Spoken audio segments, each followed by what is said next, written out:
सेना के जवानों को दिन दहाड़े पुलवामा में मरवाने वालों, मैंने किसी का नाम नहीं लिया है इसलिए बुरा नहीं मानना भाई। अरे सच से क्यों घबराते हो और सच सुनते हो क्यों भाग जाते हो? हाँ महोदय बोलने का मौका दिया जाए। सेना के जवानों को कविता कंप्लीट करने दीजिए। अंग्रेजों से माफी मांगने वालों को वीर बताने वालों, सेना महोदय किसको बोला जाए? सेना के जवानों को दिन दहाड़े पुलवामा में मरवाने वालों, अर्धसैनिक बलों का पेंशन गटक जाने वालों, सेना के ताबूत में घोर कमीशन खाने वालों, सेना के ताबूत में घोर कमीशन खाने वालों, एलिजाबेथ के मौत पर देश का झंडा झुकाने वालों। अभी बजट पर चर्चा चल रही है, वाद विवाद में बहुत लोग बोल रहे हैं। अभी सत्र का चौथा दिन है और 4 दिनों से मैं जो प्रतिपक्ष की बेचैनी देख रहा हूं,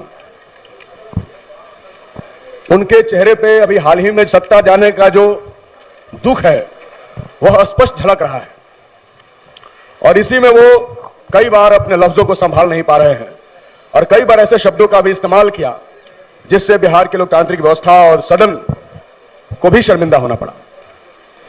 महोदय, अभी 6 महीने पहले सरकार बदली है। पहले जो लोग इधर थे अभी उधर हैं, हम लोग उधर थे उधर से इधर आए हैं। भाषा भी ऐसे ही बदलती रहती है। ये राजनीति की खूबसूरती भी हो सकती है या उसकी सच्चाई भी हो सकती है। इतने दिनों से हम बजट देख रहे हैं, केंद्र का बजट भी हमने हाल ही में देखा। किसी बजट ने नौकरियों की बात नहीं की, लेकिन माननीय वित्त मंत्री ने जो बजट पेश किया उसमें 10 लाख नौकरी देने का संकल्प उन्होंने स्पष्ट तौर पर दोहराया। यह पिछले दोनों बजटों में नहीं दिखाई दिया। लेकिन मैं माननीय वित्त मंत्री महोदय से यह भी कहना चाहूंगा कि बिहार के नौजवानों में खुशी का माहौल है कि उनको अब नौकरी मिलेगी, क्योंकि पिछले दिनों 2 करोड़ नौकरी की झांसा देने वालों ने उनके साथ सिर्फ और सिर्फ धोखा ही दिया। हम उम्मीद करेंगे कि आपने जो बजट में वादा किया है उस वादे को अक्षरशः पूरा करेंगे और बिहार के नौजवानों की जो चिरलंबित मांग और प्रतीक्षा है उसको जरूर आने वाले समय में बिहार की सरकार पूरा करेगी और 10 लाख नौजवानों को जरूर बिहार की सरकार सरकारी नौकरी देगी। कि ये जो बजट का प्रावधान है, इससे हम जो किसानों का डेवलपमेंट का सपना देखते हैं, विकास का सपना देखते हैं, वो शायद पूरा नहीं हो पाए। बिहार के किसानों की चिरलंबित मांग है जिसको केंद्र की सरकार नहीं पूरा करना चाहती, जिसके खिलाफ किसानों ने दिल्ली में बहुत बड़ा ऐतिहासिक आंदोलन को अंजाम दिया, तब 56 इंच की छाती को पीछे हटना पड़ा। महोदय, बिहार अगर देश के केंद्र में आना चाहता है, अगर बिहार से मौजूदा सत्ता को देश की गद्दी से उखाड़ करके फेंकना है, तो बिहार के किसानों के हित में बिहार की सरकार को एपीएमसी एक्ट को लागू करना होगा और मंडी व्यवस्था को संपूर्ण तरीके से लागू करना होगा। महोदय, हमारी लड़ाई इस देश के ऐसे निजाम से है जो देश की संपूर्ण सत्ता पर उसने वर्चस्व कायम कर लिया है, जिसने पूंजी और कॉर्पोरेट के गठजोड़ के माध्यम से अंबानी और अडानियों के से मिलकर के लोकतंत्र के तमाम संस्थाओं को अपने चंगुल में ले लिया है। महोदय, आज हमारे माननीय मुख्यमंत्री जी बोलते हुए इस बात को कहते हैं कि मीडिया के लोगों कुछ हमारी भी बात कहो, तो महोदय मुझे इस देश में 75 साल के लोकतंत्र पर तरस आता है।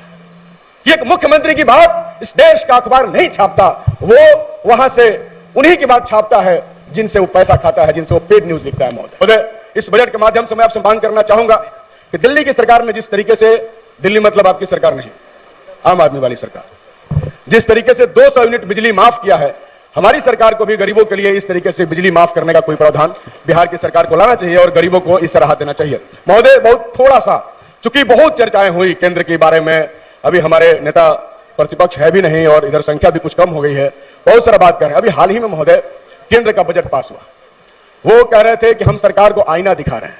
हमने कहा कि धूल तो आपके चेहरे पे है और आप आईना क्यों साफ कर रहे हैं? आप किसको आईना दिखा रहे हैं? आईना तो आपको देखने की जरूरत है। महोदय, इन्होंने मनरेगा में बजट को कम कर दिया। महोदय 2020-21 में मनरेगा का बजट 98,467 करोड़ रुपया था, जो 2022-23 में 89,400 करोड़ रुपया और इस बार महज 60,000 करोड़ रुपया हो गया। यहां तक कि काम भी नहीं बढ़ाया गया और लगातार मनरेगा में कटौती किया जा रहा है। ये लोग लगातार मजदूरों की बात कर रहे हैं। मनरेगा की में फंड की कटौती करने वाले के पास ये अधिकार नहीं है कि वो मजदूरों के बारे में बात कर सके। महोदय, केंद्र की सरकार ने सिंचाई की योजना में भारी कटौती की है। पहले 12,954 करोड़ रुपए इसके लिए आवंटित था, लेकिन इस बार इन्होंने उसको घटाकर 10,787 करोड़ रुपया कर दिया।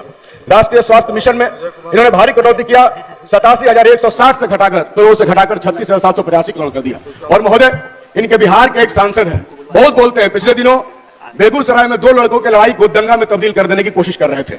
उन्होंने बिहार के मजदूरों को धमकी दिया, बिहार के मजदूरों को धमकी देते हुए कहा है कि मनरेगा का पैसा नहीं देंगे। शर्म आनी चाहिए उनको, जो मजदूरों के खिलाफ इस तरीके की बयानबाजी करते हैं और मजदूरों के खिलाफ वो बोलने का काम करते हैं। महोदय, देश में आज लोकतंत्र को बचाने की लड़ाई चल रही है।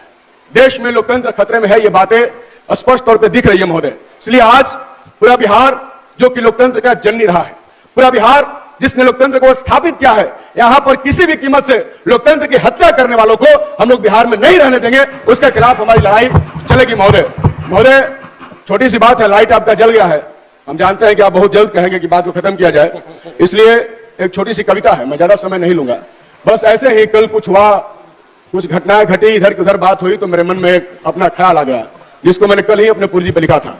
कल मुझे बोलने का मौका नहीं मिला, तो मुझे लगा कि कल मिलेगा तो मैं आपको जरूर सुनाने की कोशिश करूंगा।